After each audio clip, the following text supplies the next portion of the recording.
A deputada federal Carla Zambelli reagiu à citação do ex-comandante da Aeronáutica, Carlos de Almeida Batista Júnior. A gente chama mais uma vez a repórter Janaína Camelo de Brasília. O militar afirma que foi procurado pela parlamentar. É isso, Janaína?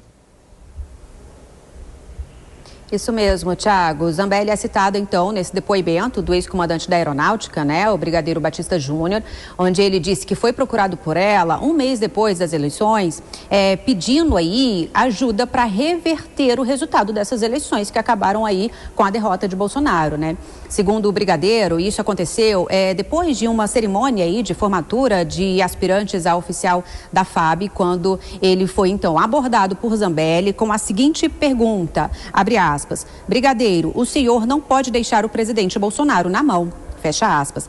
Então o comandante respondeu, abre aspas, deputada, entendi o que a senhora está falando e não admito que a senhora proponha qualquer ilegalidade. Fecha aspas. Segundo Batista, Zambelli teria feito a mesma proposta, feito o mesmo pedido também ao então ministro da Defesa, Paulo Sérgio de Oliveira.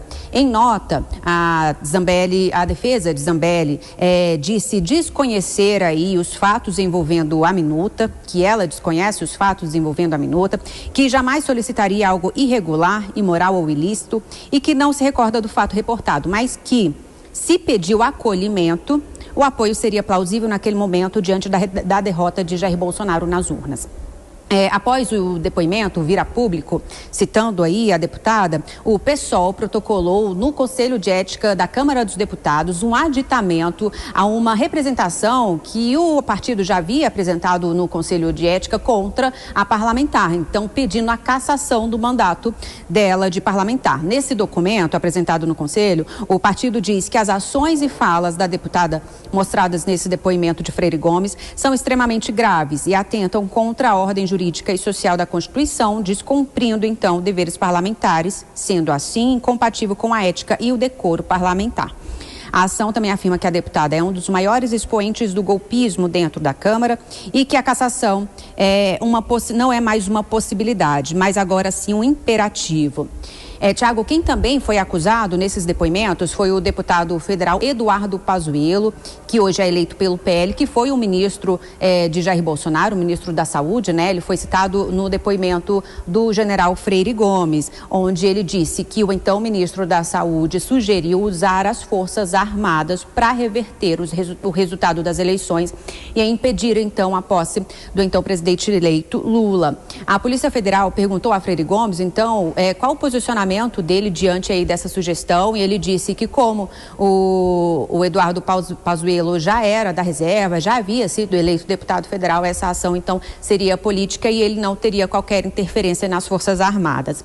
A assessoria do Eduardo Pazuello, do deputado federal, foi procurada aqui pela Jovem Pan e a assessoria afirmou que o parlamentar não vai se manifestar sobre essas acusações.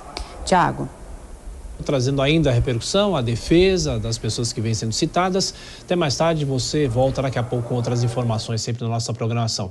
Queria começar mais um giro aqui perguntando para o Vilela. Vilela, de qualquer forma, as defesas fazem os apontamentos, os esclarecimentos, mas eu pergunto, e aquilo que a gente falava lá atrás, São depoimentos de pessoas que não estão com essa característica de delação premiada. O que isso agrava mais ainda toda essa situação e do ponto de vista da defesa dos envolvidos também?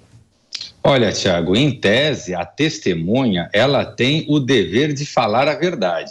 Agora, das provas existentes no direito, a prova testemunhal, ela é tida como a mais frágil. Seja porque o ser humano muitas vezes pode faltar com a verdade ou pode se equivocar, pode fazer ilações. Então, esse tipo de investigação, uma investigação tão séria, tão importante, com tantos atores envolvidos, tem que estar lastreado em um conjunto de provas mais robusto, como provas documentais, como várias provas testemunhais que se coadunem entre si, que não tenham lacunas nas suas manifestações, para que possa ter a robustez. Eventualmente, a fala de uma pessoa isoladamente ou de outra pessoa isoladamente acaba fragilizando o conteúdo probatório.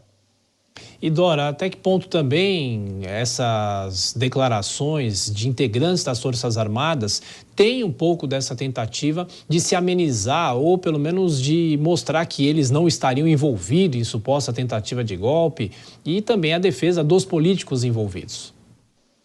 Olha, militar tem obrigação, tem no seu DNA, na sua formação, compromisso com a verdade. Não é à toa que aqueles que não puderam falar sem se incriminar ficaram em silêncio. Os que quiseram falar, falaram, eu suponho que é a verdade. Então, isso forma não é à toa que houve essa repercussão toda com a divulgação desses depoimentos, né? Agora eu estava pensando aqui, quando o Vilela estava aí desenhando o quadro, o que é preciso, que não é só a prova testemunhal e tal.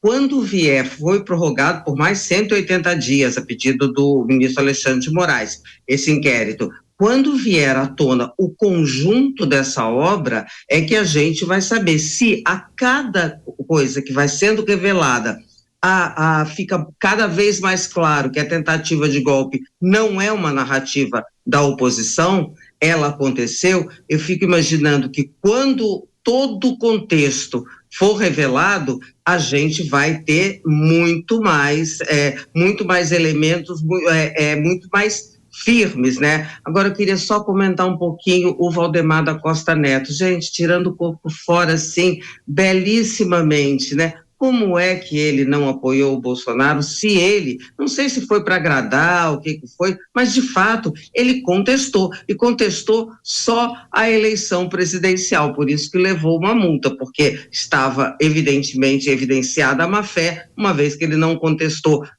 a eleição de deputados eleito pela mesma urna eletrônica.